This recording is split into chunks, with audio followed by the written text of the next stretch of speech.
I mean, I'll tell you now, you look at Ukraine, the situation in Ukraine was completely, I believe it's completely NATO's fault. They knew what they were doing. They kept prodding Russia. They kept poking the bear. They kept poking the bear. They kept poking the bear. And now that Russia has finally retaliated, which it had no choice but to do within its own self-interest, right? He had to eventually do something. It was been going on a long time.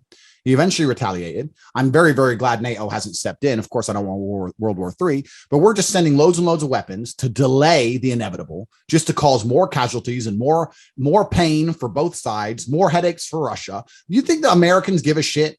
Ukraine could just roll over, give up what Russia wants and just end all of it, right? But because that's what's going to happen in the end. But no, we want to make sure that Russia loses as much money, time and money and men as possible. Who cares if a million Ukrainian civilians die? Let's keep sending Javelin missiles and let's control the media narrative. If you scroll through Twitter, the media narrative they're purporting is that if you make Molotov cocktails, you can take out Russian tanks. You're going to get annihilated. Like it's literally they're convincing people to commit suicide.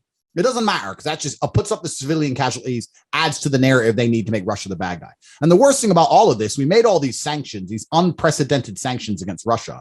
And now we're suffering mass inflation and fuel crises. And the ruble's at all-time high. If people think Russia's the only country who's going to do this, then they're sadly mistaken, because what America has shown is if you don't agree with everything we want geopolitically, that your sovereign debt is no longer safe. And there's a whole bunch of countries in the world, China being the next one, who are taking a long, hard look at that going, okay, well, if we're not safe to have dollar debt, then we're not going to do it. Yeah. And then America's in big trouble. I mean, empires never last long, right? I think we all know about the cycle of empires. I think if you look at you look at the cycle of empires, you look at how Rome fell. The American empire as it is pretty much near the end.